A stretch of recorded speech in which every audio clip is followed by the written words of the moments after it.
안녕하세요. 한류 소식과 해외 반응을 소개하는 정치클래스TV입니다.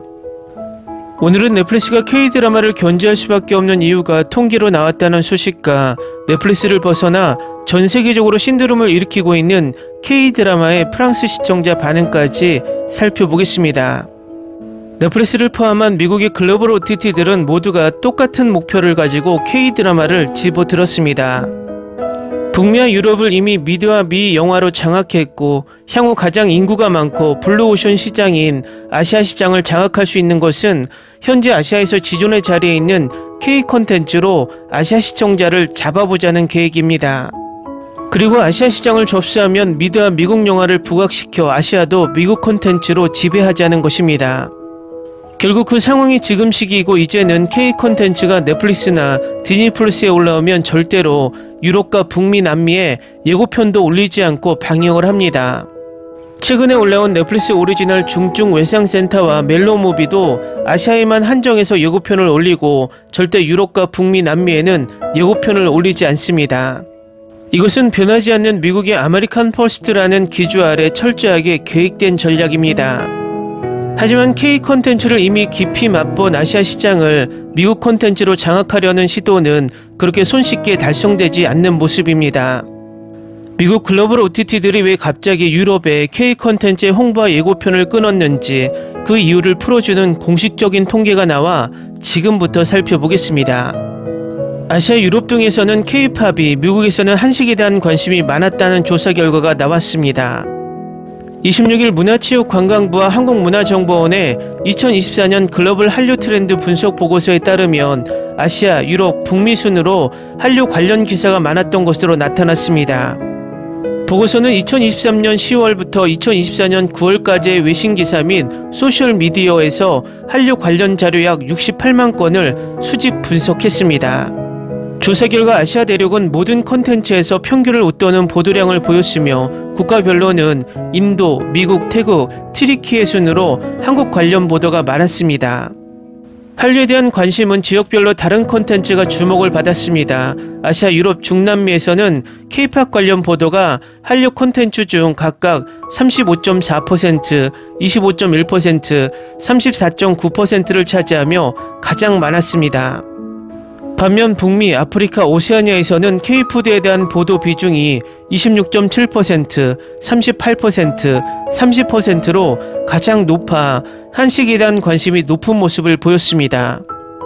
국가별로는 인도, 태국, 필리핀 등에서 K-팝 보도 비중이 높았으며 나이지리아, 미국, 영국 등에서는 K푸드 관련 보도가 많았습니다. 튀르키예에서는 한국 드라마에 대한 보도가 많았으며 중국에서는 한국 영화에 대한 비중이 가장 컸습니다. 특히 북미 대륙에서는 김치를 비롯해 불닭볶음면의 유행에 대한 보도와 언급이 줄을 이뤘습니다. 보고서는 한국 음식에 대한 주요 외신 반응을 살펴보면 김치에 대한 관심이 월등히 높았다며 김치의 효능, 김치의 날 행사 관련 기사가 꾸준히 보도됐다고 설명합니다. 이외에도 소셜미디어에서 먹방에 대한 언급이 매 분기 꾸준하고 한식 언급이 없을 때도 사용되는 등 하나의 글로벌적인 단어로 자리잡은 모습이 관측됐습니다. 영상 콘텐츠 중에서는 파묘, 베테랑2, 범죄도시4, 콘크리트 유토피아, 오징어 게임2, 눈물의 여왕, 선지옥고 티어 등의 작품이 많은 주목을 받은 것으로 나타났습니다. 한편 한류에 대한 관심 확대에 K푸드에 대한 수출량 역시 함께 뛰는 모양새입니다. 농림축산식품부에 따르면 지난해 K푸드 플러스 수출액은 130억 3천만 달러로 역대 최대 실적을 기록했습니다. 농식품 수출액이 99억 8천만 달러였으며 전후방 산업은 30억 5천만 달러였습니다. 품목별로는 냉동김밥 등 쌀 가공식품이 2억 9,900만 달러, 라면이 12억 4,850만 달러로 각각 38.4%, 31.1% 증가했으며 과자류가 7억 7천만 달러로 17.4% 성장했습니다. 특히 김치의 수출이 5.2% 증가한 1억 6천만 달러로 역대 최대치를 기록했습니다. 보고서를 보면 인도의 한류 기사량이 증폭했고 유럽도 북미보다 한류 기사량이 더 높습니다. 이것은 큰 의미를 내포하고 있습니다. 인도는 글로벌 OTT들이 가장 집중하는 나라입니다. 인구가 14억이고 향후 발전 가능성이 높아서 OTT 가입자를 가장 많이 늘릴 수 있는 아시아의 블루오션입니다. 그런 인도에서 한류 관련 기사를 가장 많이 낸다는 것은 한류가 지금 본격적으로 상륙하고 있다는 방증이고, 유럽도 북미보다 한류 소식을 더 많이 전한다는 것은 이제 유럽에도 한류가 정착 단계로 들어서고 있다는 증거입니다. 결국 미국 OTT들이 유럽에 K 콘텐츠 예고편조차 올리지 않는 이유는 유럽은 이미 미국 콘텐츠가 장악하고 있는 상황에서 K 콘텐츠를 더 밀어주기를 하면 자신들의 파이가 잠식당한다는 두려움 때문이라고 내피쇼를 돌려봅니다. 하지만 K 콘텐츠는 넷플릭스나 디즈니 플러스 같은 글로벌 OTT들이 꼼수를 쓰며 아시아 한정 흥행을 유도할 때 이제는 OTT를 다변화하면서 유럽에 파고들고 있습니다. 그 예가 요즘 가장 인기가 있었던 스터디 그룹의 프랑스 1위, 최신 드라마 언더커버 하이스쿨 또한 프랑스 1위에 오르며 K-드라마의 저력을 보여주고 있습니다. 다음은 언더커버 하이스쿨을 시청한 프랑스 시청자 반응입니다. 이 드라마 정말 대단해요. 저는 이 드라마 비밀고등학교에 푹 빠졌어요. 너무 좋아요. 좋은 줄거리가 나오자마자 바로 봤어요. 나는 주요 주연을 좋아합니다. 이 드라마 유사한 공유가 출연한 한국 영화도 있어요. 영화명은 2005년 개봉한 잠복근무입니다. 이 쇼는 소위 과장된 스터디 그룹보다 훨씬 더 훌륭하고 성숙합니다. 슈퍼 드라마. 나는 2화까지 2번 봤다. 복잡한 스토리이지만 재밌었어요. 모든 게 어떻게 연결될지 궁금해요. 올해는 정말 좋았어요. 이걸 보는 동안 정말 즐거웠어요. 정말 재미있고 전제도 정말 좋았어요. 금요일이 빨리 올 수 있을까요? 서강준 징계주를 다시 한번 봐야 해요. 이번 주는 왜 이렇게 느리게 가는 걸까요?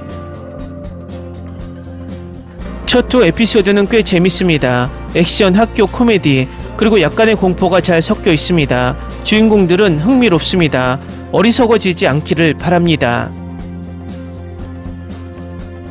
아직 이르긴 하지만 이 드라마는 스터디 그룹보다 더 좋을 가능성이 있습니다. 서강준과 진기준은 각자의 역할에 훌륭하고 유머 감각도 뛰어납니다. 그런데 교장과 그녀가 숨기고 있는 것에 대해서는 예측할 수 있습니다. 내 그녀는 빌런이었습니다. 이화의 무시무시한 장면이 인상 깊었어요. 방금 첫 두 에피소드를 봤고 내 새로운 주간 집착이 시작됐다. 이거 드라마, 액션, 스릴러가 섞인 코미디는 지금 당장 필요하다고는 생각지도 못했던 이야기야. 나는 전적으로 찬성이야. 첫 두 에피소드는 재밌었고 확실히 이걸 선택해야 합니다. 지금까지 가장 새로운 드라마 중 하나입니다. 액션 코미디가 더 필요합니다. 여주인공을 좋아하는데 그녀는 항상 같은 캐릭터를 연기해요. 진기주를 위해 보고 있어요. 너무 예뻐요. 댓글 반응 잘 보셨나요? 라쿠텐 비크는 미국에 본사를 둔 일본계 글로벌 OTT입니다. 원래는 한국인 부부가 운영했던 것을 일본계 기업이 인수해서 지금은 K-드라마를 등에 업고 잘 나가고 있습니다. 우리도 빠른 시기에 국산 글로벌 OTT가 등장해서 우리 콘텐츠를 우리의 OTT로 전 세계에 서비스되길 바랍니다. 한류 클래스TV는 한류 외신과 해외 반응을 꾸준히 쫓아가 보겠습니다. 재밌게 잘 보셨나요? 여러분의 구독, 좋아요, 댓글, 알림 설정은 콘텐츠 제작에 큰 힘이 됩니다. 그리고 항상 하시는 일마다 대박 나시고 행복하시길 바랍니다.